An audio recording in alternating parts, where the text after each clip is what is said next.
Wow, that was no countdown. It just said you're live. Okay. Well, for those tuning in, I'm Sensei Mish. Welcome to DojoChat. I'm here with Jason Smith of Believe Martial Arts in northwestern Florida. I actually had to click on the, I Facebook stalked you and then found looking for a picture, and then I went on there and I clicked the address for the thing because I always thought that you were somewhere down near Miami for some reason. That happens a lot. Whenever you say you're from Florida, everybody automatically assumes it's South Florida. It's South Florida. We have a joke around here that we're actually in LA, which is Lower Alabama. Oh, so we're closer to Alabama than we are being a part of Florida. You know, I can drive to Alabama faster than I can drive to Miami at this point. Oh, geez. Well, I mean, yeah, because Miami is totally at the southern corner of the state. Oh yeah. Yeah, I don't go out to Florida a lot. I've been out there a couple times. My dad lives in West Palm Beach, but my knife instructor, Bram Frank, he lives down in Fort Lauderdale. So I actually went out there at the beginning of the year and drove out there to. We actually drove down to Miami for a photo shoot for one of his instructional videos. So. Awesome. And I was like, I was actually thinking of you. It's like, I think Jason's in the area. Maybe I should look him up. But we got too busy. But I'm sure if I had figured it out, been like, oh yeah, no, he's way too far away. I've had a lot of people do that. They're like, yeah, we're in Orlando. I'm like, well, Orlando's about a 4-hour drive from us. Like, yeah. Oh, yeah. Yeah. So, it is what it is. Yeah. You know. All right, Jason. Well, nobody's watching right now, but that's okay. People always rewatch more than they watch live. But tell everybody a little bit about yourself. Yeah, so I been in martial arts for well over 25 years now, and had the opportunity to train in a couple of different styles. I like to tell everybody around here I'm kind of a martial arts nerd when it comes to that. If we're going to train in something, I want to do it. It doesn't matter if I've ever done it before or not. So I've trained in 2 different styles of Taekwondo, done some Krav Maga training. I've done Judo and Jiu-Jitsu. And then currently right now, I'm actually training, and this is what we teach here at Believe Martial Arts, is Kempo on there as well. So I've been doing that on the school for 10 years now. Actually going on 11 years next month. It's hard to believe. 11 years next month. On there. So, but yeah, I love it. And all, and it's a great thing. It's one of the things to where it kind of started about the same time whenever I first met my wife. Of course, now we have 3 kids. They're all super young. So, looking forward to getting them into the martial arts as well. Whenever that time comes too. Right on. Now, did you meet your wife because of martial arts or while training, or just? No, she has nothing to do with martial arts. But she's probably so we met through a mutual friend in high school. Okay. Actually her sister, I was friends with her sister in high school, and she introduced us, and all. And then, my wife started coming to classes with me, watched and everything like that. And then whenever I got into competing, she was my toughest critic. She was my best supporter and my toughest critic. On there, she would watch me train and know enough about it to tell me, it's like, no, that's not going to do well. You need to go back and try that again. And also, we like to joke about that she's tougher than me whenever it comes to training for tournaments. And all. But yeah, that's pretty funny. And it's not necessarily my wife, but I think it was my instructor Bram. There's somebody that he knows. And it's the wife that, goes to all the seminars, just kind of hangs out but doesn't actually train, doesn't have any interest in training. And I think there was one time where she actually ended up coming out onto the floor to correct somebody because they were doing a movement wrong. And he just thought that was so funny that, that she's just been learning through osmosis. Yes. She will. She'll come out here and she can watch classes going on. and she'll help kind of do little corrections for the students and stuff like that. And they're like, "You train too?" And she's like, "No, just been around it long enough. It just kind of takes sets in." So it was pretty good. Cool. What got you into martial arts? What's the So, sparked you? you kind of said you Facebook stalked me a little bit. So I kind of had to go watch a couple of the episodes here too. Oh, okay. And also, so I kind of found it on at least one of the episodes that I saw. So I actually got started watching Ninja Turtles and eventually Power Rangers and all. And but you know what? I always kind of loved martial arts because I loved watching the Karate Kid. I was a big Jean-Claude Van Damme fan, still kind of am. Love some of the movies. And also it was just always kind of something I loved to do. I remember driving down Main Street here in the town in Chipley that we're in. And there was a karate school on Main Street. And I remember even as young as 6, 7 years old, begging my parents to please let me go try it out. Please let me go try it out. And also, it was just something that always drew me to it. What? How old did you start? They waited till I started around 11 or 12. Okay. And all. Yeah, I started like whenever I was 11 or 12. They waited till then to get me started and all that. And all. So, and then it just, I played all the other sports, around here. Football, baseball is really big, kind of the major sports around here. I did that, weightlifting, anything I could get that was a competition type, I would do. But martial arts was always just kind of the staple. It was the one thing that was always there. I remember at 16 going from football practice from after school that was about a 3-hour long practice to changing in my truck to get to martial arts class, which was going to be a 2-hour class, and changing in the truck to get there on time so I could step on the floor and not be late for class, Yeah. So I just loved it. That's cool. What drew you to start your own school? It was funny. It's funny.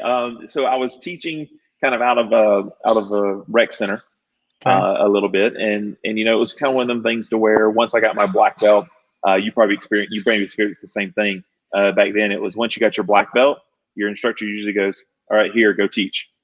There was no instructor training really. It was you've tested through black belt, now go teach it. And also it was kind of that got me started in teaching. But what actually made me start a full-fledged school was I had I referenced I like Power Rangers, right? Yeah. So I actually in competition got to meet a real life Power Ranger. I got connected with Mike Chat, who created XMA and everything like that, and started training in XMA and trained with him some and became affiliated with the XMA program. And also an instructor he had at his school at that time by the name of Derek Frater came out to my school or came out to where we were teaching it because it wasn't even actually school yet and all. But did a training with us, and he said, "Hey, you could actually make this a career, turn this into a business, that kind of thing." And I didn't really believe him at the time. But as we talked more, it just kind of developed into that. And now here I am 11 years later, owning a location, owning an actual school and being an entrepreneur and all. That's really cool. So how did COVID hurt or help you? I mean, all the schools, schools have kind of gone through their, their learning curves and all that kind of stuff. But, I don't know, Brandon Beliso keeps on giving the statistic, 40 to 50% of the schools out there will never open again. Yes. So, and of course, you've stuck around. So,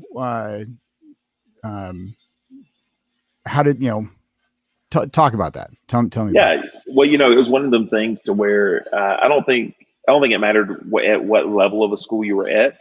I think it was a punch in the gut for us all. Right. We all got the air knocked out of us at that point. But it was, and you mentioned Brandon Beliso. Um, you know, it was mentorship through him that kind of prepared us to make it through this pandemic. And what we did is we were able to move very quickly with the information that he was sharing to allow us to go into the virtual environment onto Zoom and teach classes effectively, so that way. Of course, we lost students like everybody else did. Right. We actually dropped. I think we were anywhere from 50 to 70%, somewhere in that range at one point. I remember for sure looking at it and saw 50%. And I think we actually creeped close to 70 to 75% of our active student count drop off. Wow. Initially, But what we did find out is that while it was still a learning process as we went through that, it was that we were constantly trying to make it better and standing and doing right by our members. Not just the ones that stayed. We were constantly checking on the ones that even canceled their memberships with us, and letting them know that, hey, we're still here for you. Hey, we're here. If your child doesn't learn best this way or doesn't want to do this, that's fine, but we're still here. Mm-hmm. And I think that was a crucial thing to let them know that we weren't here just because you couldn't come in on there. So we actually made it through. We actually had one of our parents. So we completed a full cycle, did a belt promotion, and we had parents coming by. We had little bags done up, and I mean, we tried to do a little personal touch of that by putting a personalized note in every one of the bags, letting them know that we're grateful for them and we appreciated them during this time, and we will always be here for them. But they took, and we had a dad come in. And he actually said, he says, I can't tell you how grateful we are to be a part of Believe Martial Arts. And, of course, we're like, oh, we're grateful that you stayed and all. But he said, no, he says, you don't understand. He says, this has given my daughter a sense of some normalcy. This is something that has stayed, that was here before all of this happened. And she has consistently been able to train and do this at home. And not only that, but we felt like family to you guys. You were constantly reaching out to us. You were constantly making sure everything was okay and seeing what we needed, even though we knew y'all had a lot to handle up here with the business and personally. But not only that, is at the speed, like you made it feel like it was a small town business, that everybody was family. But you moved at the speed and pace of what a major corporation would do in implementing something like virtual classes. And I told him, I said, that was the biggest compliment ever here. Yeah, that's amazing. Yeah. So that was one of them things that has always stuck with me ever since that, is that it's like, hey, I want people to make it feel like this is a small town feel to it whenever they come in. It's kind of like the old show Cheers, everybody knows your name.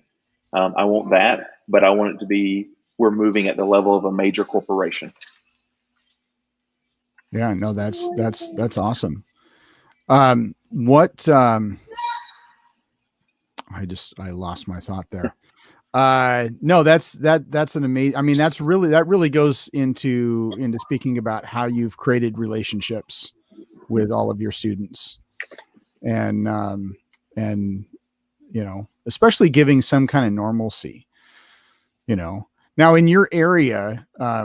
How was it when you were opening up? Or, I mean, how early were you able to actually open up to live classes? I think we started seeing some form of live classes I take it back. So I was going to say in June, July, somewhere around like that, because everything kind of started in March. We were actually able to hold some summer camp weeks in June and July on there. So we couldn't necessarily do the classes yet, I think classes didn't come for another couple of months later on there Mhm. with it. But we were actually able to get kids in for summer camps at that point. And we do a summer camp every year. So it wasn't anything that we were just doing just to have. It was something that it was a service that we've provided in the past that we could show them, hey, we're still here. We're still going to do this for you and all. So we were effectively able to start making those connections and making contact in person again in some form as early as June and July. Cool. So we were fortunate in that. Right on. Well, it's amazing how the martial arts have, you as an instructor, as a school, creating those relationships of, just that compliment, how, martial arts have impacted, somebody's life, just to make it normal within the craziness that has gone on. What do you think the biggest impact, aside of, you being an entrepreneur and owning a school, but what has the martial arts given you to kind of, I don't know, make you a better person, or just, what's the biggest takeaway from that? For me, it was one of the things that it actually truly taught me to believe in myself to the form of I was always the shy kid in school. Mm-hmm. I would always get nervous. I would never want to talk in front of people. I wouldn't want to do that kind of stuff. I would know the answer in school and wouldn't raise my hand because I didn't want to say it out loud in front of other people, that kind of thing. And it finally clicked with me. And after I've been doing this for a while, it finally clicked to me that martial arts wasn't just about kicking, blocking, and punching on the mat. It was actually about daily usage of it through life skills, through what it implements, not just the physical side of it, but what it does mentally for you as well in there. Because I was in a class in college, and it was a speech class. I had to take it or I couldn't graduate. And I still had those nerves. Like I was so unsure of getting up in front of people and talking. And I reached out to a couple of friends of mine. I talked to a couple of instructors, and they actually told me, they said, you do it all the time whenever you're teaching classes on the mat. What's the difference? And that's whenever it clicked to me, is that no matter what I'm doing, if I use my martial arts in that sense, then anything's possible with that. So it's not about, I don't have to throw a punch to use my martial arts. I just have to use those life skills that I've learned through doing kata or sparring or anything like that. Yeah. I sometimes I feel the same way, because it's, I kind of label myself an introvert that taught himself how to be an extrovert. But it's one of those where it's like, I'll be the guy kind of standing in the corner quietly observing, but put me on the floor and I'll talk your ear off, and even this, I don't know if it was, the last chat I did with Josh, up in Canada. We chatted for like an hour after going offline. It was pretty cool. But and I can't remember if it was in our post stream chat or during the chat. But one of the reasons I do this is because I've taught myself how to like people, and I actually really enjoy, And so this is one of those where it's like, I love teaching and I love interacting on that level, and I love passing on that knowledge and some of the stuff that I've figured out. But this is more, this is kind of that, I'm just being selfish. I just want to talk to people and talk about martial arts and learn more about people. And it's pretty cool. So yeah, absolutely. But it's one of those things that I don't know if I could have done this if it wasn't for martial arts, so yep. It's just, giving you the confidence to basically be like, oh yeah, no, I know how to do this. This is, and if I screw up, it's okay. You know, I'm just going to keep on going and we'll just learn from it. That's right. So, That's right. yeah, very Yeah. cool. Yeah. I mean, it's definitely one of the things to where, you know, breaking through that stigma of, I mean, martial arts teaches people how to fight. It's a component, but it's not the whole thing, you know? Um, and that's what I share with my team and my students is that I use my martial arts every single day I wake up. I have to start using my martial arts from the time I open my eyes until I go to sleep at night. And for all I know, I may be doing it whenever in my sleep. For all I know, you know. But my wife has not said that I have yet, so I'm assuming that I at least rest at that point. I don't know. I think you know. I don't know. How old are your kids? My kids are all grown. I mean, I'm actually a grandfather now, but Oh well, congratulations. but you know, we were all, you know, as the kids were little, we were all co-sleepers, and you get that little, you know, that little creature even at 2 years old. You know, it really helps to be able to parry and defend yourself against feet and arms, and you know, as they move I'm around and there. kick. I'm there right now. So my oldest is 6, Okay. and so my oldest is 6. She's gonna start her training whenever she turns 7. Okay. And then my 2 boys, I have one that is 3, going to be 4 later this year, and then one that's fixing to turn 2 next month. Oh wow. And also, yeah, so the 3-year-old is in with us. Matter of fact, they're here at the school playing right now. It's like a big play area for them, Yeah. and all. But yeah, I have to every once in a while learn how to cover and parry with my 2-year-old every once in a while. So That's yeah, that's a good point. that's funny. No, it's now you said your eldest is going to be 7 or here soon, and that's Yes. when she's going to start training. Yes. So So do you take is that generally when you start kids in your own classes, or is that just a parental no, decision? Or yeah, well, it was a decision by me and my wife. We okay, started as young as 3, and she okay, tried it out a couple of times. Didn't quite stick to her at that point. I don't know if it was just because Daddy was teaching. So we found out that my number 2 guy here, who's like an uncle to them too, so he had to teach the class for her whenever she would take it. But as she got more comfortable with him, it wasn't Mr. Kirkland anymore. It was Uncle Ashton to her. And okay, also, I think there was some familiarity there, and at that young of an age, it's kind of hard. It's kind of hard to separate that, you know. And I heard an instructor one time say, "It's like, yeah, whenever my kids take class, I'm Mister So and So. I'm not Daddy. I'm like, I'm Daddy all the time. It doesn't matter if we're on the class. I don't care if she says, "Hey, Daddy, can we do like it?" I'm Daddy. You know, yeah, that's just it. And also, it is like a negotiation. As far as whenever my kids get to start, and they can start anytime they want. Whenever they turn 3, if they tell us they want to try it, we're going to do it. But I came in hard at 3 years old. They've got to start training at 3 because that's whenever we start, and they'll be ready for their black belt. I know they will be.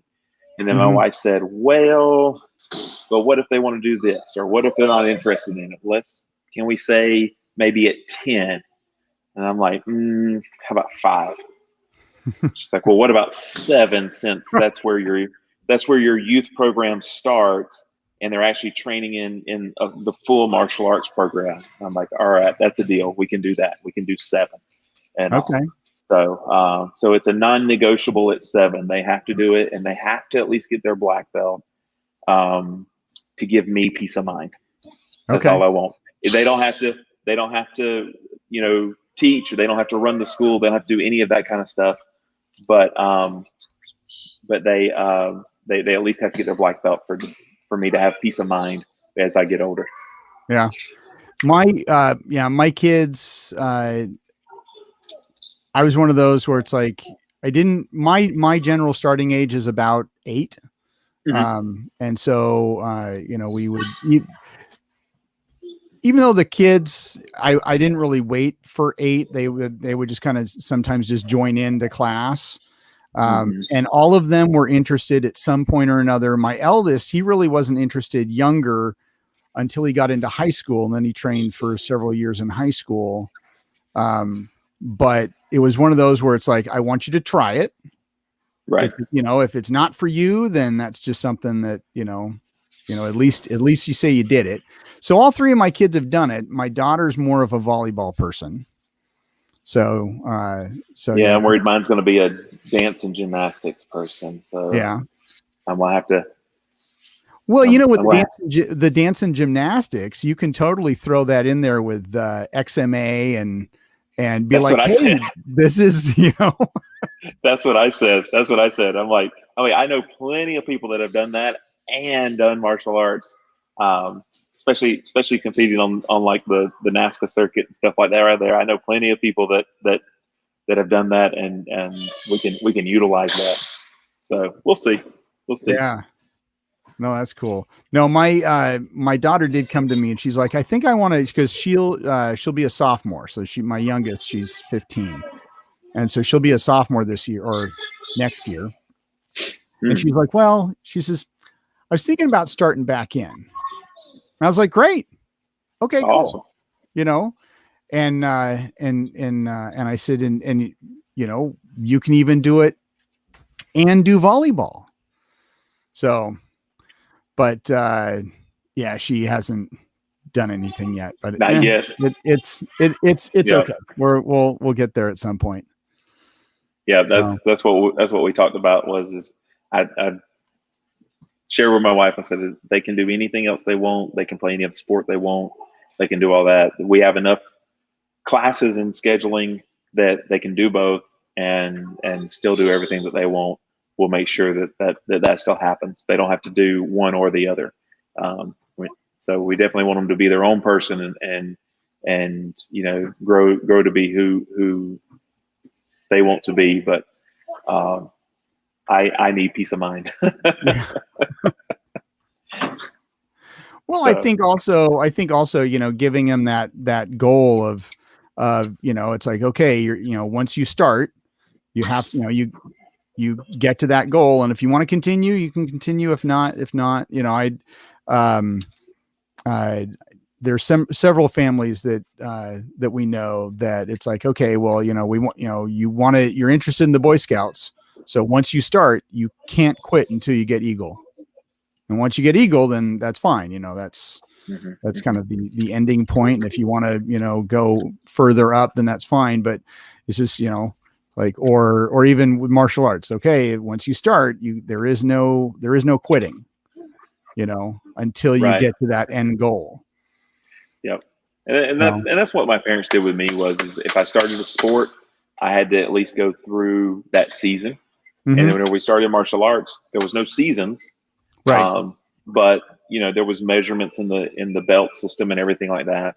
So, that's where we sat down and looked at, okay, where's a point of we can do this check-in to see, hey, do we want to continue this?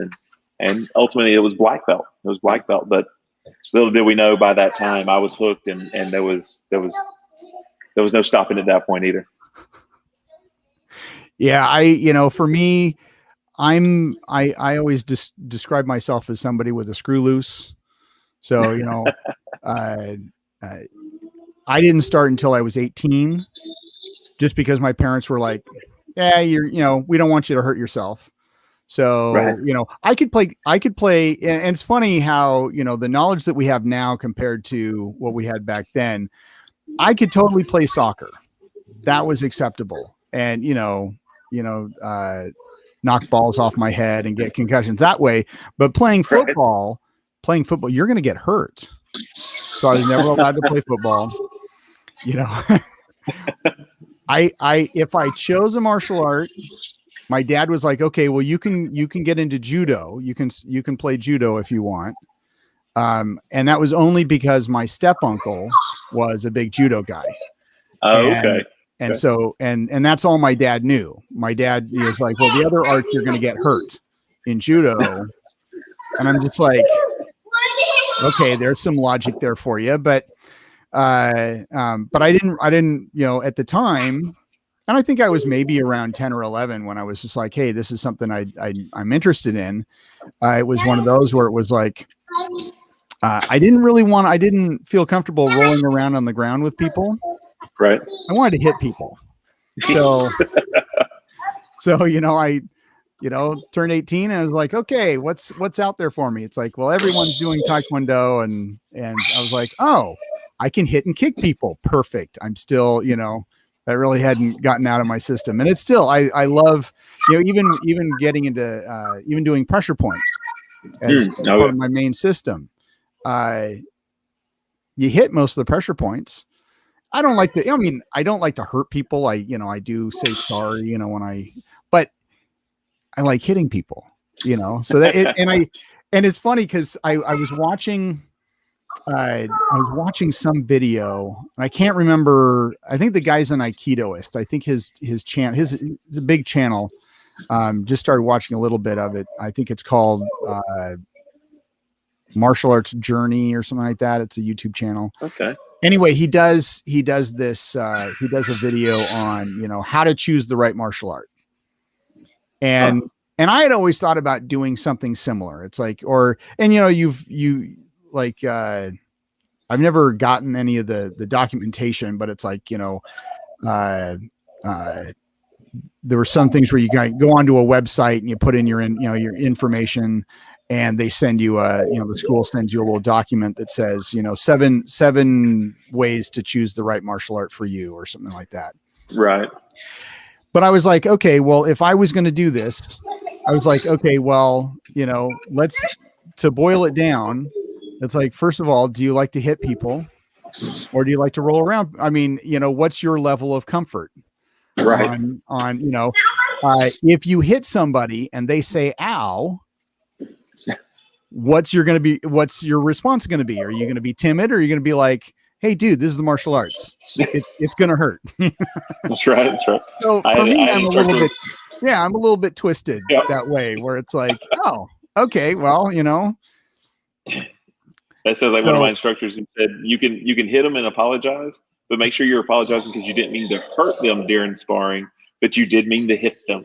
So make sure you understand your apology is, I didn't mean to hit you that hard. Yeah. But I'm not apologizing for hitting you because I meant. Yeah, absolutely. I totally agree with that comment. But it's funny because, once I started training, there was a point around 2000 for some reason I stopped. And I stopped for about a year. I was running my own computer company at the time. And so it may have just been that, and I didn't really have go. I started in a school and then I took Taekwondo at a college. And then I went over to Ruku Kempo, kind of taught at a church group. So, but it's one of those where it's like, it was just a group of guys getting together. It wasn't that, it wasn't a traditional school where it's like, oh, you've missed a class. Why didn't you show up? Is there something, whatever. So it was kind of easy for me to kind of step away. But I found that there was about a year that I didn't do any martial arts at all. And I was like, there's something missing in my life. Like it was like, and when I was like, okay, well, I'm just going to start training again. And I actually went out there's in Jacksonville, Florida. Every year they hold a big camp out there, run by, now it's David Hogan, but it was his father, Jack Hogan. It was basically like small circle jiu-jitsu, Ruku Kempo, and modern arnest. And so, I went out there. It was actually, I think back then it was still a big 3 seminar. So it was basically George Dillman, Wally J, and Remy Priestess. And so I was like, okay, well, I'm going to go out there, kind of get my interest back in it. And haven't taken a break since. I've always been, even when I haven't had any students, I've still been training myself, Right. just because this was my life that I missed, you know. So it's that piece. So I don't know. It's interesting how it affects us different ways. Yeah, it definitely is because I mean it's one of the things like my wife can tell a difference in me, like in my demeanor, my mindset, whatever it may be, if I haven't got to teach or train something along those lines. If I go extended amount of time, she can tell, and she's like, "You need to go train. You need to go. You know, even if it's in the living room, run through some of your katas, do something. You know, but you need to train. You need to train. I can tell you haven't had enough of it in there. You know, it's kind of like it's a little bit of it's a therapy session every once in a while. You know, you were able to kind of work some things out and you feel good and all. And now I even make it a point whenever I train that I make sure that my students see me training, let them know that, you know, just because I own the school and I'm the highest rank here doesn't mean that I get a pass on anything, that I'm still consistently training, learning something new, making something better, any of those things. Right on. Good. It's, you know, being a great great visual mentor for the students, you know. Yeah, I mean, you got to lead by example with that kind of stuff. It's not it's not something that you can just tell others to do and not do it yourself. I mean, you need to be that example for them, and you know, great leaders do it by example. Yeah. All right. So completely off topic. We'll take a left turn at Albuquerque here. Okay. Besides martial arts, because you said you were kind of a martial arts nerd. Do you geek out about anything else? It probably still goes right back into martial arts, though. I mean, I love like I noticed your shirt. There's the Batman shirt, right? Right. So I love some superhero stuff. Like I'm big Marvel, DC. It doesn't matter. I love it. But I'm a sucker for the fight scenes too. So I mean, but yeah, I would say that. Other than that, I mean, anything now it's anything that, you know, as long as I can see my kids doing something they love and having fun, they're smiling. Yeah, I'm good. So like, not a big Star Wars fan, Star Trek fan. You know, Star Wars I like, probably not as much as my Marvel and DC. Star Trek, I watched a little bit of it. My dad would watch it all the time, so it was something me and him could kind of watch together. So so there is that memorable experience with it, and also like I could probably talk a little bit of Star Trek. But if I was caught in the wrong room, I would be exposed very, very quickly on that one. But yeah, my dad was a huge Star Trek and Star Wars fan, so that was my experience with that and all. And of course, Star Wars I did kind of get into a little bit more, but yeah. Right on. Yeah, I don't know. I enjoy both, but I'm not. I'm more of a Star Trek fan than I am a Star Wars fan. Oh, okay. Yeah, and even though I did watch Phantom Menace last night, just haphazardly. Oh, I haven't seen this in a while. Oh yeah. So no, it's yeah. And Star Trek, I mean, I don't know. For me, it was I don't really know what drew me to it, but it's just one of those where it's just like, yeah, I like this more than the other. So yeah. I would probably say my next biggest thing was, and this was before kids, was playing video games. I mean, but now between kids and running a business, you know, that was one of the things that kind of had to sit on the back burner. So, well, you know, it's funny. Nowadays, like my son, my eldest, he wants to be, you know, even though he's 24, he wants to be a professional gamer, or at least that's what he wanted to do. at one point. And me growing up, yeah, that wasn't a thing. That was like, Yeah. it's like, you didn't get paid to play video games. Yeah. yeah, it's like, no, that's not something that we can do. And then I actually did some, some research. And at the time I was like this one big gamer that, cause Ashton, he likes to do, shoot, I can't remember it's a Nintendo game. It's the Melee game. Anyway, beside the point, one of the big guys was bringing in like, $5 million a year in sponsorship. And I was like, wow. Okay, so that's not bad. So I was like, okay, Right. so if this guy can bring in $5 million, I was like, if you can bring in, like, it's like, dude, I just want you to be happy. That's all I really want you to be. I said, but That's right. if you can bring in enough money to survive and, put a roof over your head and put food in your belly and in your family's belly, then knock yourself out. That's awesome. Like, That's right. because back in the day, I don't know, playing Pitfall for money. It just didn't seem that was something that you could do. But, now you can do pretty much anything, That's right. That's right. Yeah. I thought that was pretty funny. But, but video games, I was never, I'm the type of person that I like to play the games that I can just, I can play and then just end. So like racing games.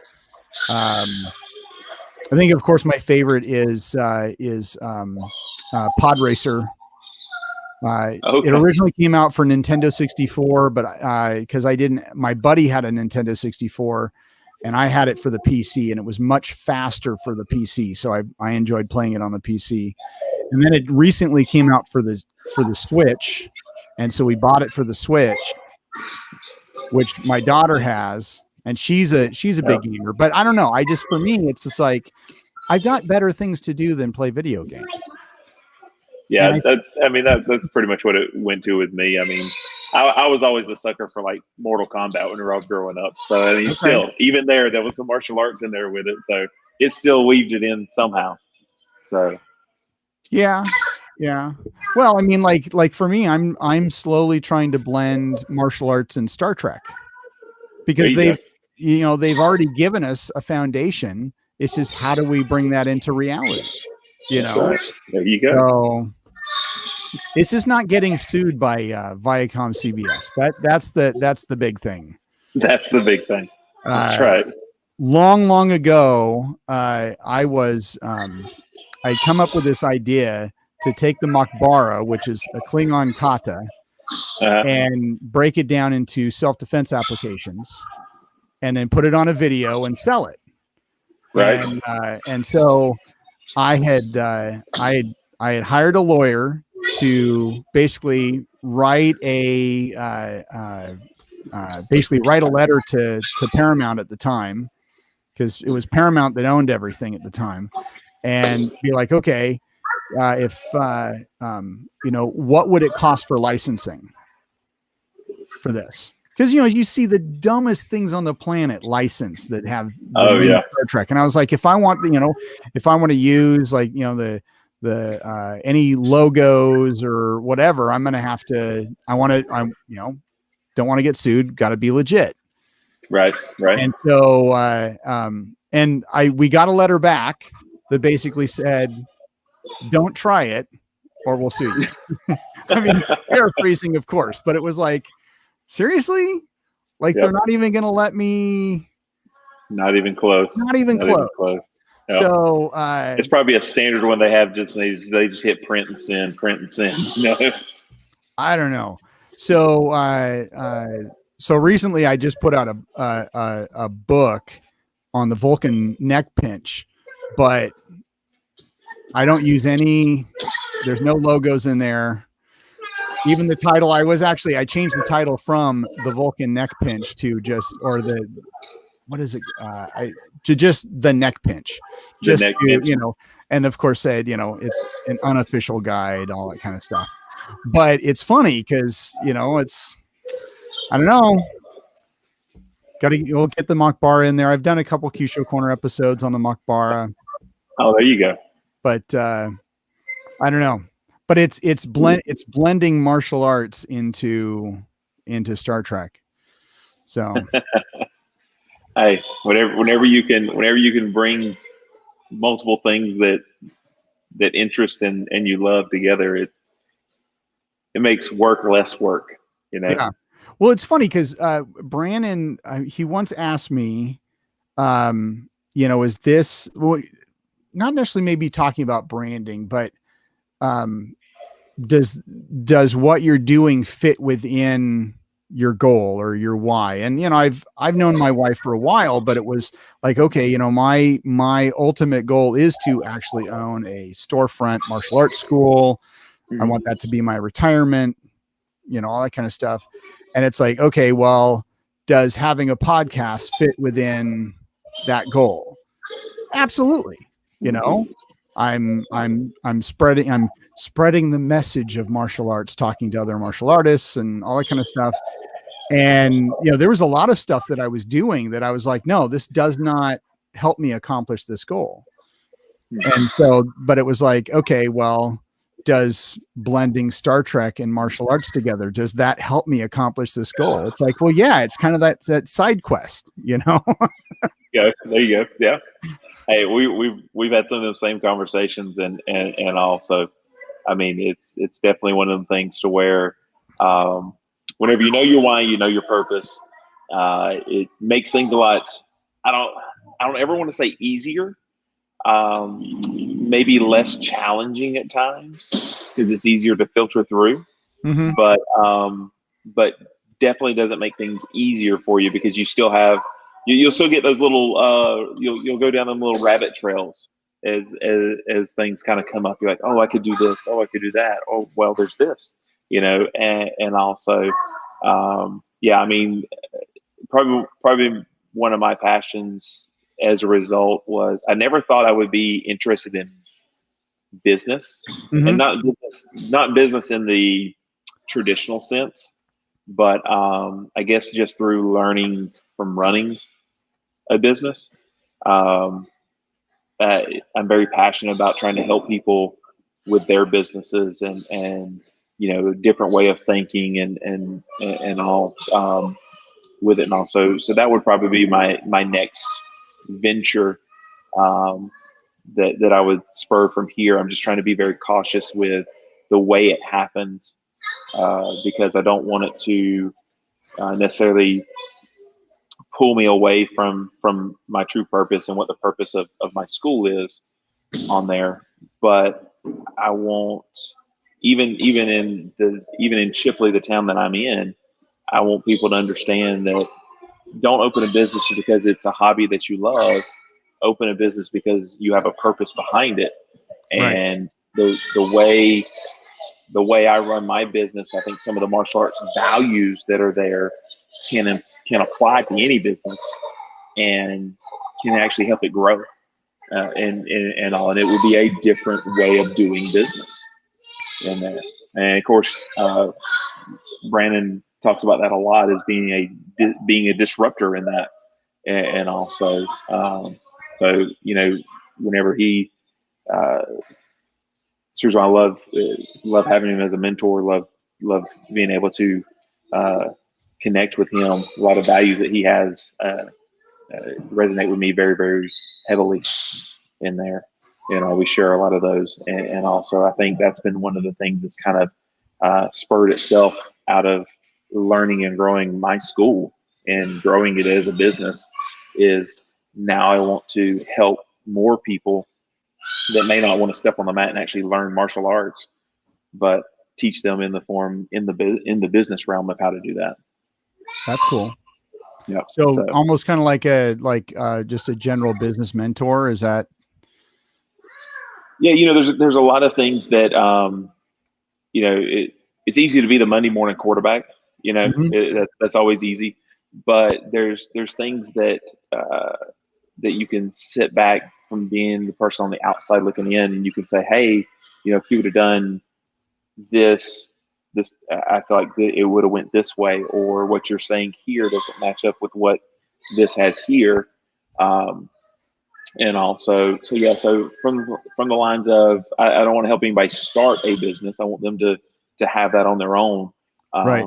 and all. But in getting started, getting momentum going, I would love to help them with that. And of course, nowadays, social media is huge, and I think it's one of the things that you have to learn to do. You can't just simply outsource it.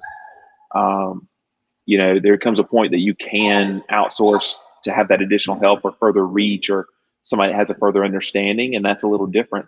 But you can't just outsource it because you don't want to do it. Right. And all. You need to know how to do that.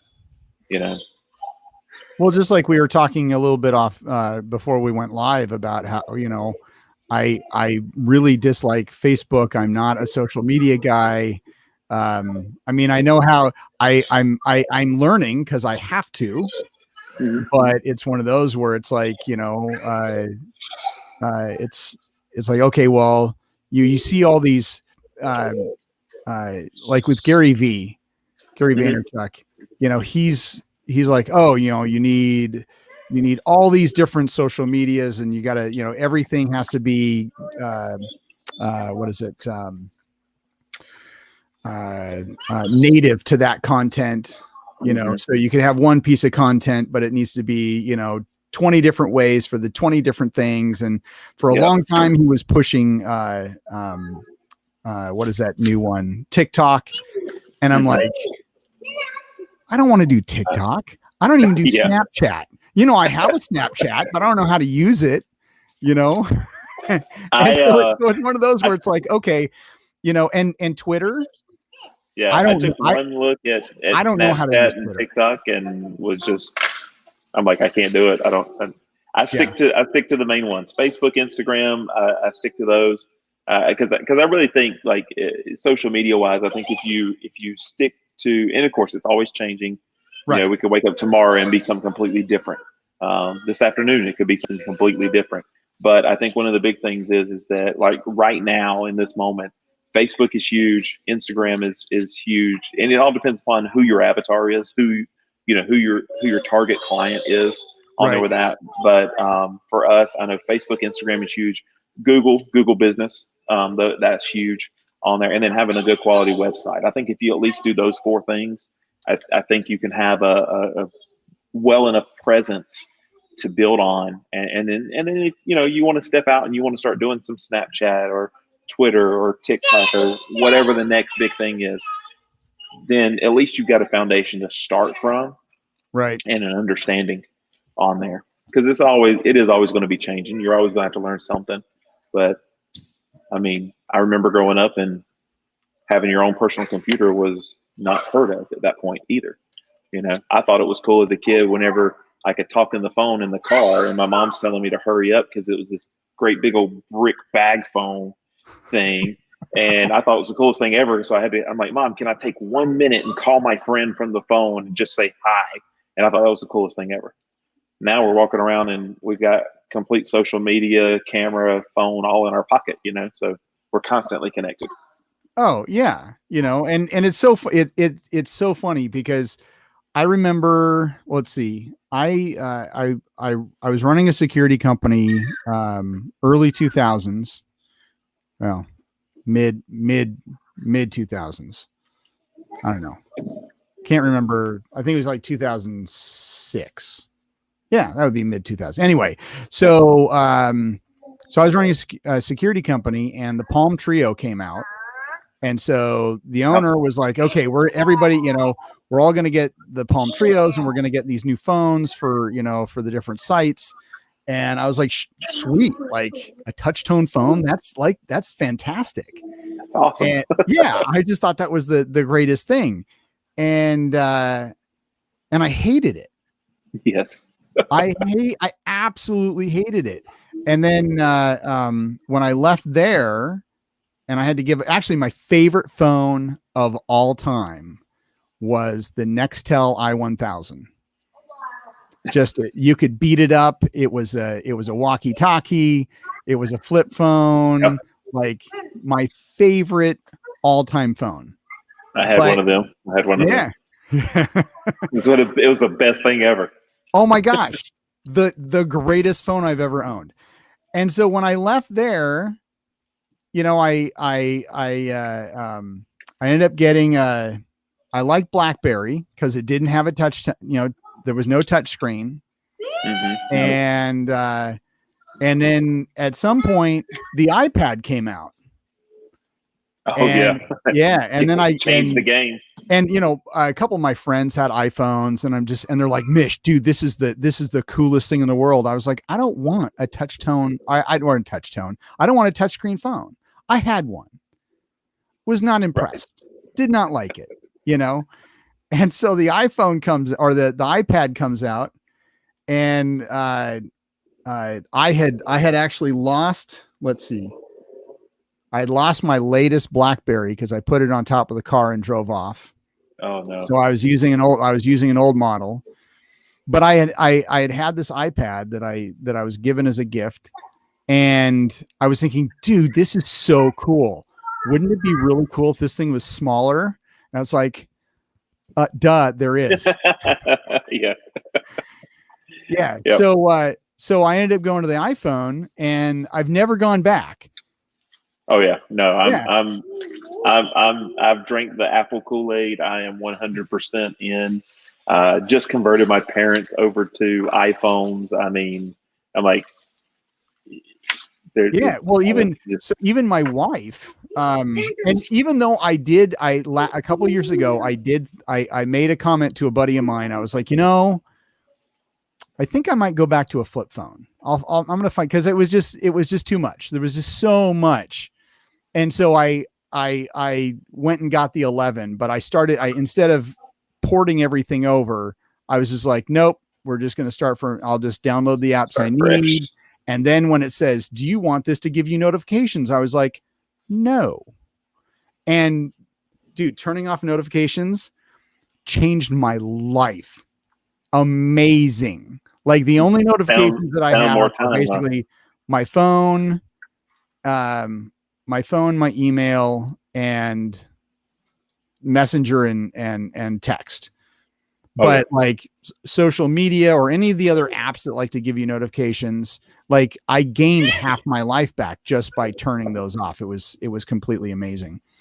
But my wife, I mean, when we were all going to iPhones, she had gotten some phone that you could put widgets on, and it was an Android phone. And so she's like, no, I don't want to, I don't want an Apple. And she was using like a 3GS at the time for a little bit between phones. It was so slow and you couldn't do widgets. And when the 12 came out, and I was like, you can do widgets now. You can? Yes, you can. She goes, fine. Just buy me one. Just give me that one. So I did. I got her one. And now now she has an iPad. She still uses her Surface, and we're thinking about possibly getting her a laptop, but I was like, no, she has that magic keyboard for the iPad that fits on, makes it a little. Oh yeah. So I was like, you're already close there, but there are some things that she does for work that she needs, like a regular laptop because the browser. Right. But anytime she gets on the laptop, she continually touches the screen, and was like, why is this not working? It's like, well, because it's a laptop. So for the most part, she's converted over. But yeah, I was a PC guy for a long time. I fault my father for that, but he then became a Mac guy. But yeah, once I went Mac, I never went back. Just that was it. I can't. I use a PC at work that I barely use. Right. If I don't have to mess with it, I'm not going to. Yep. Absolutely. Yeah. So I've even gone as far as I don't have any Microsoft products on my laptop at all. It is, so nothing. It is 100%. 100%. Yep. That's about how I am. That's about how I am with it. And I don't know. It just, I think it's the simplicity between the devices. And again, it's the same thing in business.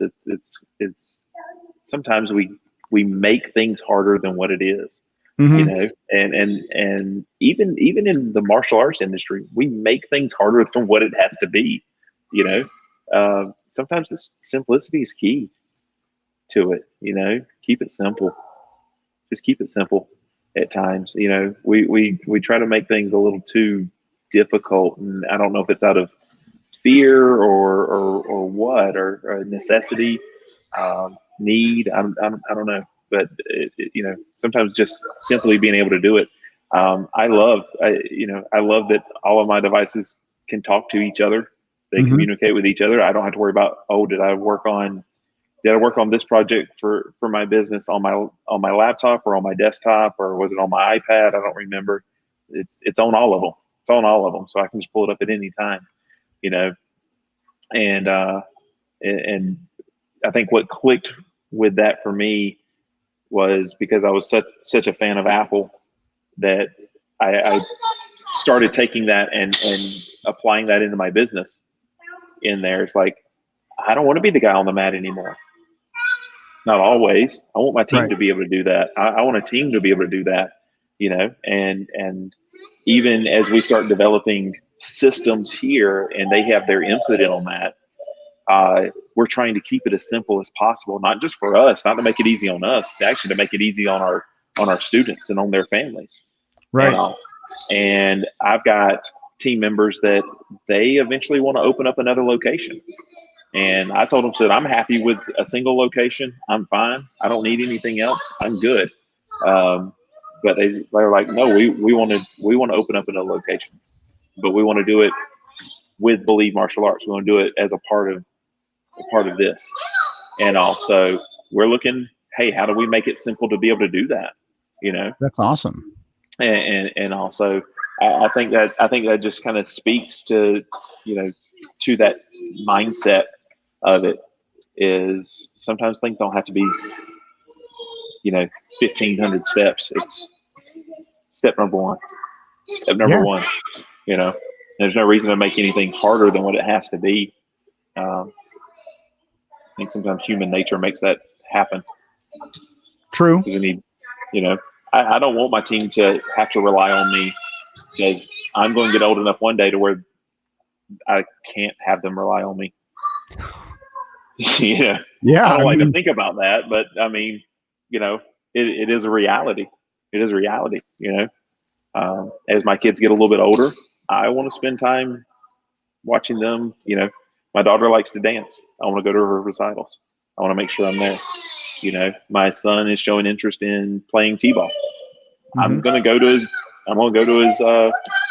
games. And not only that, right there, one of the examples my dad gave me was he worked a regular job, and after he got off, he made sure he was there at my practices.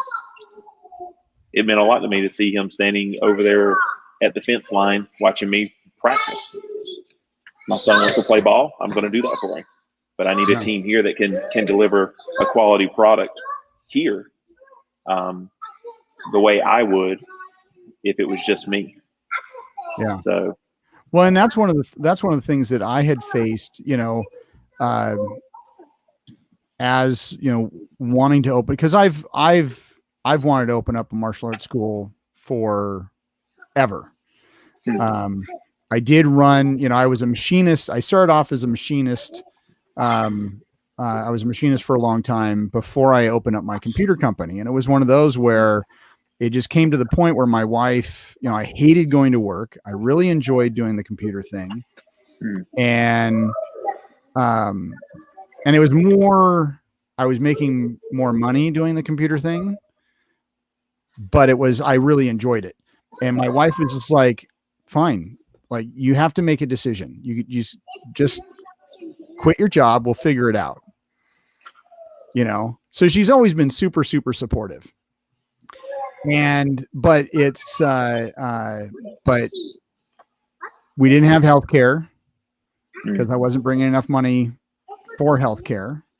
And, we had a couple young kids, So it was getting back in, and now that I don't know how long it's been, almost 20 years I've been actively working in security. It's like okay, it pays my mortgage, it pays this, it pays that. I have health care for my kids, Right. and honestly, it's like getting to that point where it's like I really like I would quit tomorrow, but it's getting but I can't just like quit because there's my daughter's an active athlete. If she gets hurt and there's no health care, Right. and Right. and I'm not bringing enough money to make that, so it's one of those where I kind of have to play kind of play it back and forth. Because if I went to my wife and I was like, I'm gonna quit, we're gonna make this martial arts thing work, she'd be totally on my side. Yeah. But at the same time, she has asked me, be like, can you wait like another year? Right. Or can we do both? And then, you quit your 40-hour gig and, after your daughter graduates. So, it's like, really? Yeah. Yep. So that's, and it's so funny because, it's, when 2020 came around, I was like, okay, this is going to be my year. This is, like everybody was saying, Yep. This is the year. I started getting things in place, and I'll be able to do this, and all these things started to come together. And then of course COVID hit. Right. So I was like, right. and, but that actually, I'm glad that I was able to take more time, because that's when I, found Professor, and I took his rotating curriculum. I think that was the first class I took from him. Game changer. Oh my gosh. Absolutely. Like, and I knew that was an answer to part of my problems, but I did not know how to implement it. So it was taking that course to go, this is how you implement it. And so, that has helped out, a big deal. But but it was just finally taking that, that plunge for me to be like, okay, I'm going to teach somehow. I don't care if it's online, if we're in hazmat suits, we'll figure it out. But one of the problems that all the stuff I do is very hands-on. I mean, we have our class, you have your solo practice, but it's like, how do you teach grappling without putting hands on? And so that was a huge thing that I had to overcome. Right. But it's possible. Even the knife stuff that I do, it's like, a lot of it's partner drills. Well, I took those partner drills, turned them into kata, so you can actually still learn the motion. Right. And then even, so in my Zoom classes, it's like, okay, I'm gonna feed to you, and you feed back, and so that interactivity it's just learning and figuring out. So I'm kind of glad I had this time to focus and experiment, so I can be just that much better, when everything opens up. Yeah, I mean that's probably one of the biggest things for me was that it was not that we did everything wrong, we just didn't do it all in the right order originally. Yeah. That was one of our biggest things, was that whenever I first found Professor, I was at a conference and I was in the next room and I heard a bunch of hooping and hollering in the room next to us, which was his room. Yeah. And I'm sitting there going, they're having a good time, but that guy's crazy. That was my first initial reaction, and it was one of them things to where, I wasn't ready for him at that time. It wasn't that I was necessarily getting bad information. It was just that I wasn't ready for the information he was sharing at that point. And it took time to get there. And of course, you always, whenever you get a hold of something, it's good. You're like, man, if I would have knew this 10 years ago, oh yeah, where would I be today? And I love the way Professor says it. And I always remind myself whenever I get into that kind of thinking, was that yeah, if I would have had that information 10 years ago, I wouldn't be where I'm at today. There's no telling where I would be at. So, yeah, I did some things wrong. Yeah, we had to correct it. Yeah, it was a lot of growing pains, but we're at such a good place right now to not just business wise with myself, personally, professionally, with my team, those kind of things, and having the right mentor in place for you is crucial. That's something that you got to have. You know, martial artists, we always have our instructor who leads us and guides us through the martial arts. And you got to do that personally and professionally too. You got to have them. You got to have those folks in as well.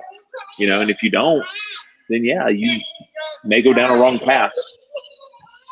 Yeah. You know, And it's funny because I knew who Brandon was, but it was one of those where I didn't know. I mean, I knew the name, but I didn't, and I knew that he was kind of, you know, a business mentor, but I didn't know him or, you know, his personality or anything like that. And so it really wasn't until he had started posting on a regular basis his success never sleeps, and then I saw the thing pop up for the rotating curriculum, and after that I was hooked. Like, and then when he did like the monthly mentoring, I was like, yes, I need this. Like this is important. So yeah. I mean, it's like I said, that's one of the things, and that's where like he constantly challenges you to do and be better. Like, out of some of the smallest things too. I mean, you know, the number one question I love to ask now, and I hate getting asked, is why? So, I love asking other people that question all day long. Yeah. But well, even when I professor asks, I'm like, even when I changed, you know, decided it's like, okay, I'm going to move away from handworker martial arts and do artisan martial arts. And, you know, I posted something and he's like, okay, you know, why this name, why this? And so he's like, okay, great answer. Now who's your demographic? And I was like, okay, I'm still working on that. But then in group, he's just like, yeah, I think of like bread and cheese or beer and bread when I hear artisan. Right. And I'm like, no. It's like maybe that can be a gimmick. Like I can give out bread, cheese, and beer to parents. There you go. As they come in, they get a platter. You know. But yeah. Because it's one of the things to where you know, he's constantly asking you why, and it's not because he disagrees with it or thinks that it's wrong. It's he's getting you to think. He's just getting you to think, and once that happens, then I mean, man, it's a whole new world. It's a whole new world, you know. So which is super cool, you know, and you know, I know, like, we went through a whole rebrand ourselves, and I mean, we did everything. We changed everything. And, you know, again, COVID and the pandemic and all that, like, it was tough. But the positive thing that we saw out of that was that we got to move our location and renovate a location that's way better. We changed our curriculum. We changed our curriculum. We reinvented ourselves to fit what we were trying to do. It truly speaks our purpose now. Awesome. Now, did you do that during the pandemic, or was that all that rebranding, or what? It started beforehand. Okay. So I was working with Professor one-on-one. So was mentoring one-on-one before the pandemic, and we started rebranding. We were going to officially announce and roll it out at the beginning of 2020, I believe. Okay. Or we did a kind of a soft rebrand at the end of 2019, and we're going to go hard and heavy into it into 2020, new year, all that kind of stuff. Right. And started getting there.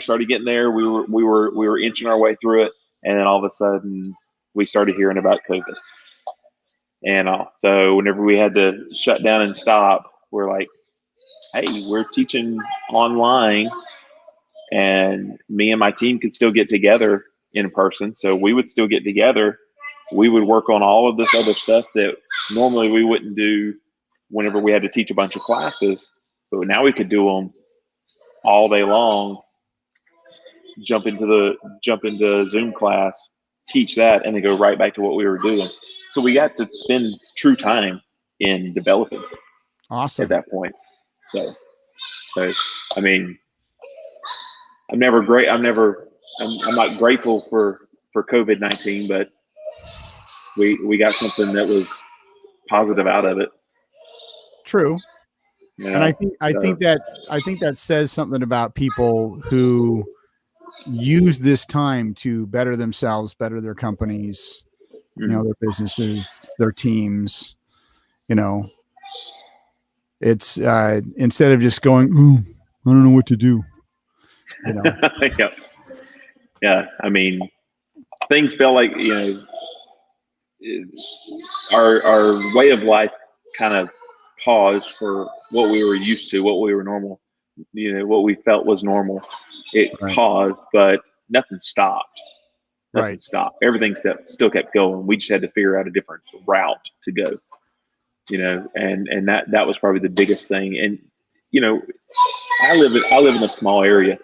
I mean, we're a small town area, and there was a lot of businesses that I saw that shut down, and they didn't do nothing, and they're no longer here. They're no longer here. And they were good businesses, but they didn't take the time during that to let everybody know they were still there. So they were going to be there. They were going to be back. And they didn't work on what happens, what's next. Right. You know, if it was a hair salon, nobody was coming in to get haircuts. They couldn't, you know, but they didn't do anything to let them know, hey, we're still here for you. We're going to provide our service in a different route, you know? So, I mean, if I owned a hair salon, I would have been going Facebook Live. Here's how you cut your husband's hair, you know, or here's how you cut your wife's hair, you know, or, hey, do you want to schedule a time for us to talk you through how to do the haircut? Yeah. You know, I mean, I almost had this idea, you know, because there was a lot of guys that I know that they transfer, especially when the weather was better, transferred to a park. So they just taught in the park. Yeah. And, you know, you mentioned the hair salon. It's like, okay, what would that look like? It's like, okay, well, you know, we'll put a chair up. We'll have like a little generator in the corner, or just go old school scissors, and then just sit there and, you know, maybe have a Flowbee on a battery pack, you know, just so the hair doesn't go everywhere. I mean, just something, you know, anything. I mean, if it's your passion, if it's something that you truly want, and you know that this is you serving your purpose, you know, for us, it's be successful. That's our purpose. That's our why. We want people to be successful. I'm not trying to tell people what success looks like, because that's their version of it, but I want them to be successful. And this is what I was talking about to my team today, was that, you know, if our students walk in and they you know, they have their hair done up nice, and they're styling and profiling, and their uniforms on just right, and they look like they're ready to go to a photo shoot, that's awesome. That means they take care of themselves and they're ready to come into class. But whenever they leave here, they better not look like that. Their face better be red. They've better been sweating. Their hair's messed up. They're smiling. Uniforms kind of disheveled a little bit because they worked so hard and everything. If they leave here like that, they were successful, because they left and they were smiling, they were sweating, and they learned something. They did those three things. They were successful in that moment. We gave them the opportunity to be successful, and all. So, and that's what we filter everything through. Everything we do is through that. Is this system helping not only us, but our students be successful? You know, is this life skill that we're teaching, does this help them be successful on there?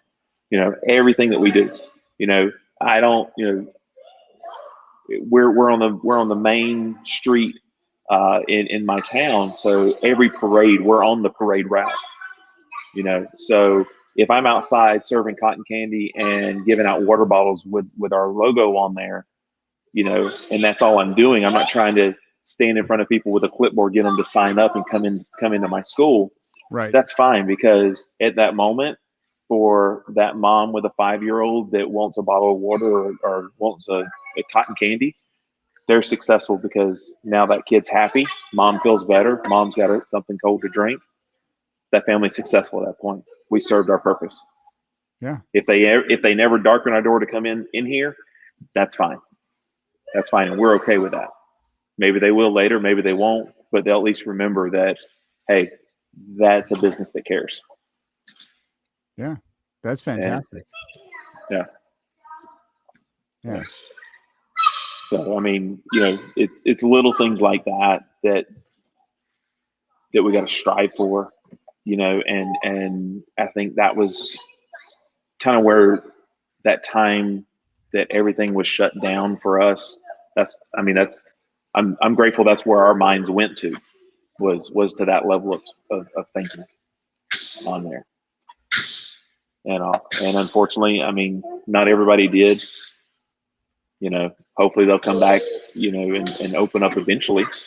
Yeah. But if they don't, hopefully the next business that does go in there does. Well, and like for me, I don't know, there's so many businesses that closed. My new post is actually at a mall, even though I still work for the hospital. I work in a basically manning a desk for the IS department, not doing computer work. I still do security, but I get to do me for most of the day, which is great. So I'm not fighting with patients or arguing with nurses or doctors. It's fantastic. So I can truly, really focus on my why. But in that, in the mall, and even before COVID hit, businesses were going away. Oh yeah. And it's just, and I don't know. I think the last count of, there was like maybe 70 businesses and it's a huge mall. It can hold hundreds of businesses, but there's, I think, only 70 left. So, wow. And I actually think there was a martial arts school in the mall at one time, which I always thought that would be kind of cool, because there's some serious foot traffic. Yeah. I mean, as long as you're operating whenever people are walking by, I mean, hey, there's a lot of potential there. Yeah. But I don't know now. I mean, just because there's not a lot, well, maybe today. So I don't know how warm it is where you are. We've hit a hot spell for us. So, it's today's supposed to be 106. Tomorrow's supposed to be 113. Whew. And like our record, I think we hit a record for today, just in general. Wow. Yeah. So it's all about the air conditioning and just not going out. Yeah. We're going. But I think even at that, even at that, I really don't think many people are going to be at the mall. And that used to be the place to go. Oh, it's going to be hot out. Let's go to the mall. We can walk around, see the stores. I don't know. So we'll blame Amazon. Once Amazon takes away martial arts schools, I don't know how they'll do that. I don't know. That'll be a challenge. That'll be a challenge. That actually sparked a memory of I remember, and I cannot remember where I read this. I don't know if it was in an MA Success magazine or I don't know, but Walmart was trying to promote like their own martial arts school. So like, you know, when you go in there and they have They all, had them at one time. Yeah, they had them. They had them. I remember reading that. It was in an MA Success. I actually knew an instructor that taught at one of those at one time. really? Yeah. Yeah. Okay. Cause that just talking about that, that's a random thought. I never saw it locally, Yeah, I but, never saw it locally. but that's funny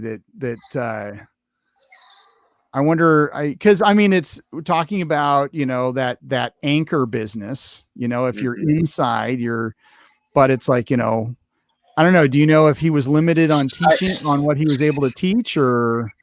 I think the premise of the idea was correct, because you're anchored to that such a strong business and there's a lot of foot traffic there. But you got to remember, what's the purpose of them coming to that area? You know, if I'm going into Walmart, I'm going into Walmart to get what I need and getting out. Right. You know, even if that means, like, even if I am going to spend 45 minutes to an hour in there getting that, it's just hard for me to wrap my head around. Some people will, and that's perfectly fine, but it's hard for me to wrap my head around me dropping my kid off to go do their martial arts class at Walmart and me going to get my shopping done. Now, two birds, one stone. I don't have to worry about the kids running around crazy or asking for a bunch of stuff while I'm trying to shop. It does help out, but to me, that seems more along the lines of, I hate to say it, a daycare type. Oh, situation. absolutely. That's exactly where my brain went to, because you get and I think it would, you know, the concept is great, like the whole anchor thing. But yeah, I mean, and you're not going to get the kids that really are interested in martial arts. You're going to get the kids that parents don't want to shop with. That's right. Right. And yeah, so I think that's a crucial thing in there with it, is that,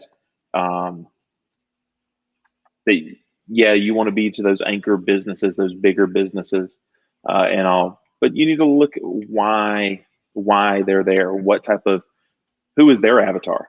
Because if you're going to try to play off of them, there's a lot of kids that go into Walmart, but there's not a lot of parents that really want to stay and hang around. Yeah. They want to get in and get out and be done. I mean, exactly. Me and my wife try to, we're on the point of where we want to set a timer to see if we can get in there as fast as we can and get out and see if we can beat our record from last time. Like, we don't want to hang around. We want to get in, get out, and be done with it, you know? So I think choosing your location is crucial. I mean, before we moved to where we're at now, we were in a plaza that we had an anchor we had a Subway on one end, we had a grocery store on the other end, and a couple other stores in there that you would think would, you know, bring tons of business in there, but it really didn't. They really didn't. I would still hear people go, "Well, we didn't even know you were here," and we had the full sign out front, and everything. Wow. We didn't know you're here. The new location we're in right now, we still haven't completely finished the front signage. Like, we're still going through that process of making sure that it's exactly what we want the face of the building to look like, and professor's helping us out with that a lot, with that, and we have more people knowing that we're here. And I literally have, I'll show you, I got it right here. I literally have a sign in the window. That is what's in my window. That is it. That says that we're here. And people know that we're here better than we did with a big lit up sign at our old spot. Oh, wow. I mean, yeah. So I think that goes to prove that location. And it's not just because it's a busy location. Is it the right location for who you want to serve? Yeah. There's kind of a plaza type place, maybe about 1.5 miles away from where I live. Cause right now I just run the dojo out of my garage, but, there's one spot that I kind of had my eye on for years. And, I even writing up a whole business plan. I think when we did the whole business plan in the mentor group, I pulled mine out from like 2013, and it was all based on this one location, because you've got an elementary school, a middle school, within walking distance. And then you've got another one, you've got a high school within walking distance. You have another school that's maybe a mile away. And then depending on another one, you have another, actually it's like, when it comes to students being able to just, oh, I'm out of school for the day, I'm going to go to the dojo and train, like within walking distance, several different schools. Oh yeah. And so it's great. And so I kind of still, in fact, the spot, it's spot D10, D109 or 109D. I can't remember, but it's still open. And I even chose it because it's like, it's just a shell. Like I wouldn't have to destroy anything to do my build out. Like it would be, it's basically paint the wall. Honestly, paint the walls and put mats on the floor. I mean, it would be very cost effective to do a build out. And, but across the street, there was where this old Blockbuster was. And so, my longtime student, he's like, oh, he says, I don't know how much it would cost to rent. He says, but we need that spot. That would be perfect. Cause it's the way the building is the Blockbuster was a standalone building. And then there was, it had like 90% of the building. And then there was like a little pizza place on the end. And I was like, yeah, if I had stupid money, I would totally take that spot because it is that standalone location. It's just across the street, but there's a Chevron and let's see, we have a Wilco, we have a Chevron, we have a Starbucks, we have a Walgreens. Like there's several anchor points. We have a McMinimans, which is kind of our local brew pub. What is it?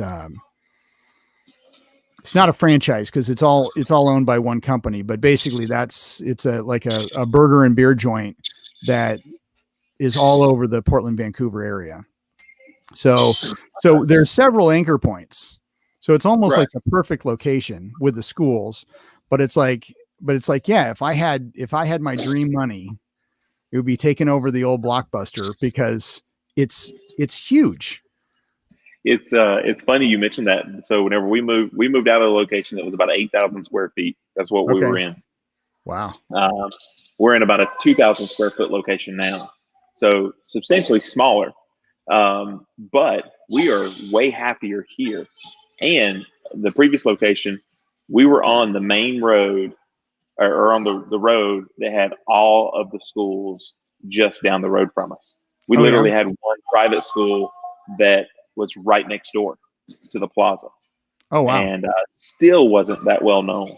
And then whenever you mentioned Blockbuster, whenever we were starting looking around because our landlords, they just didn't work with us during the shutdown. We had to pay full price and, kept asking. They didn't have a plan in place. Right. And all. So we started looking around, told them, hey, look, we can't afford to stay. If we have to leave because we can't afford to stay because of COVID, what does that look like? And of course they let us out, and we told them, so it's just, we can't afford it. Just can't. And, we actually entertained the thought, there's a Blockbuster that's in front of our Walmart here. And I go out there and I'm taking pictures of it. We get the rental company to let us in, and we're taking pictures throughout, and everything. And I remember calling Professor, send him all the pictures. I said, sir, you just picture this. Picture this. I said, Walmart it's on the main. It's the main point in the entire town. Everybody goes there. People from out of town come there. It's right on the interstate. It's right there. We'll be right there in front. It'll be awesome.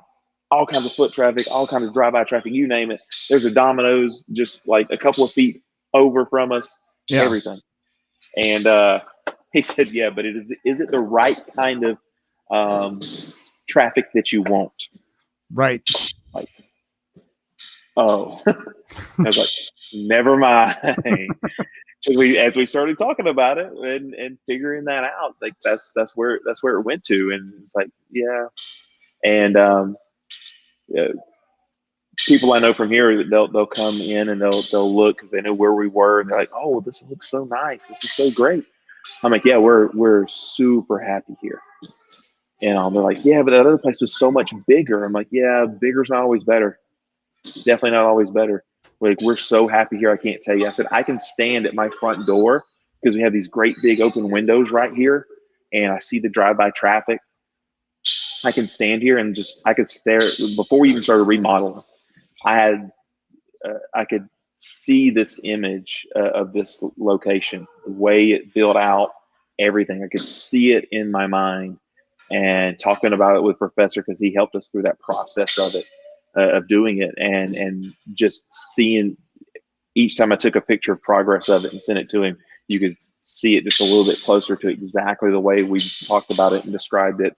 And then I could stand at the front door and look out the front windows. And I remember telling him, I said, I just have so much peace just standing here looking out the front. It's just so peaceful. And before I realized, one day I was standing in here right whenever we got the key, because I got the key from the landlord, walked around here, unlocked it, and just stood in here, and I just looked outside. And before I knew it, 20, 30 minutes had gone by like that, of me just standing here looking outside and all. And so we knew we were in the right location. We just knew it at that point. That's awesome. Yeah. Well, we do have somebody, so Young Smith, he's a martial artist out of Jacksonville. He's a buddy of mine. Yeah. Yeah, so, I think me and him's connected on Facebook, I believe. I think I've seen him on Facebook. Oh yeah? Yeah. Yeah. Young's a pretty good guy. He reached out to me after one of my journey videos, and became good friends. I mean, he's a great guy. So at some point, he goes, I know about choosing the right location. He's got an excellent last name, and he's not too far away. So we need to connect. Yeah.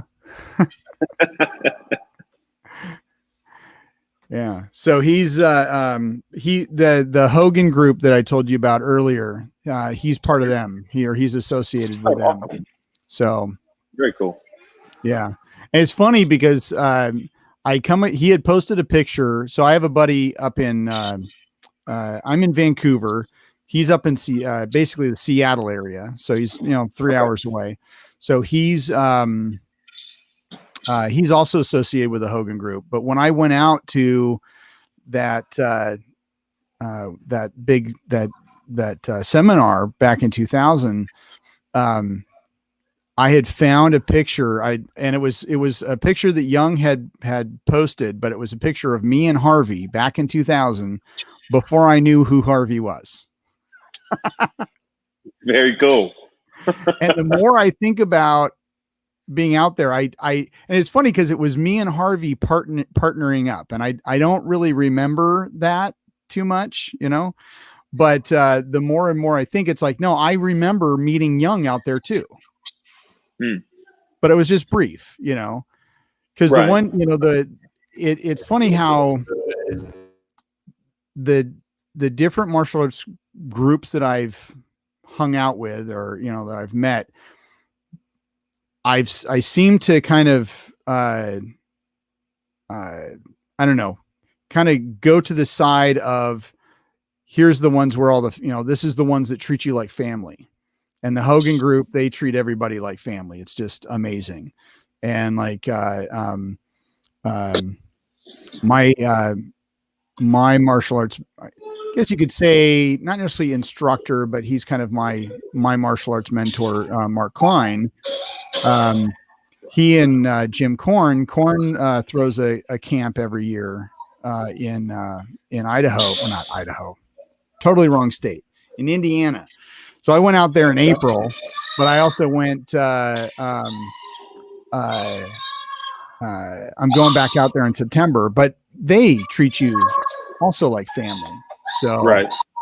and it's funny, original starting out with the Dillman group, like my wife was like, when she was like, she's like, I kind of like these people associated with Hogan and all that kind of stuff. And she goes, the other people that are associated with the other group, she goes, I just don't like them. they're just not likable. These other, and it's funny because it's all these Southern folk, that right. that, treat everybody like family. I thought that was pretty funny. Yeah. So. Hey, I mean, there's something about like my wife's the same way. Like we'll go on some type of go to some type of convention or training or seminar or something, and she'll give me a reading on just the whole thing. Like she's like, yeah, I don't really like them because of this, da da da da. And she'll go off, and I don't think nothing. It doesn't fit well here, and all, and just lay that whole structure of it out. And 9 times out of 10, she's usually right. She's usually right on her gut feeling. So yeah, I use that tool. So and even like I even did it with Professor. Like she got to go with me to one of his events, mm-hmm. and she's like, yeah, he's going to be good for you. He's going to be really good for you. And I think that's what draws me to him. He's treats you like family, especially that family members. It's like, no, that's stupid. Yeah. Cause you need those family members too, right? I mean, you need the ones that's going to call you out on it. Yeah. And cause it was twofold. It was that. And then after I left his event the first time, it was the first time that I went to. And after I left, anybody that meets you for the first time and you get comfortable enough to where, they're going to give you a hug. Mm-hmm. I mean, that's pretty, pretty personal at that point, yeah. There's definitely a connection there. So yeah. So, I mean, it's just one of them things. Is she coming out for November or in November? No, she won't come out this November. I'm actually bringing my number 2 guy. Okay. So he's going to get to come experience that whole event and what all it's going to entail as well. So cool. So I'm excited for that. And also she's definitely going to have to come out, and she's definitely not she don't like to be hands-on with it all. Mm-hmm. She doesn't mind going, and then like she kind of be into the side of it and all that, but she definitely doesn't want to be in the mix of it. Right. And also, so I might have to get her out there for the full 4 days, and also, of course, I know she'll make some connections of her own, and there's no telling what happened there. Yeah, well, I was trying to get my wife to come down with me, but she works for a school district, so she's like, "That's right in the middle of school." Yeah, I was like, okay. All right, I'll go down there alone. Yeah. But I'm trying to. I'm hoping I can maybe set up a seminar or two and do some teaching while I'm down there and pay for my trip. But I also have family in down there too, so I'll get to go see them as well. Right. Well, we never really talked about how long this is going to be. We're actually at an hour and 45 minutes. Sure are. Wow. Hasn't really felt like that. Generally, about this time is I think would be a good time to cut it off. General time is about an hour and a half, so it is what absolutely. It is. No, I think we've had a good chat. So absolutely. So all right. So to close everything out, how do people find you if they want to reach out to you? Yeah, it's of course my name's common. It's Jason Smith, but on Facebook is the easiest way on there. Pretty much, I just have my martial arts business, but I'm very passionate about helping folks with their businesses and stuff like that. So if I can help out in any way, they can always reach out, ask questions, connect, anything like that. I love to build those connections. It's the reason why I love this kind of event. I've been able to build so many connections all over the place that I love having that network of friends to lean on and pull from and help out. Awesome. Well, I look forward to actually meeting you in person in November because I'll be going down there too. So yeah. All right. And for anyone who's still watching after this long, if you have not subscribed, shared, done all those really cool social media things, do so now. So until we go live next time, be safe.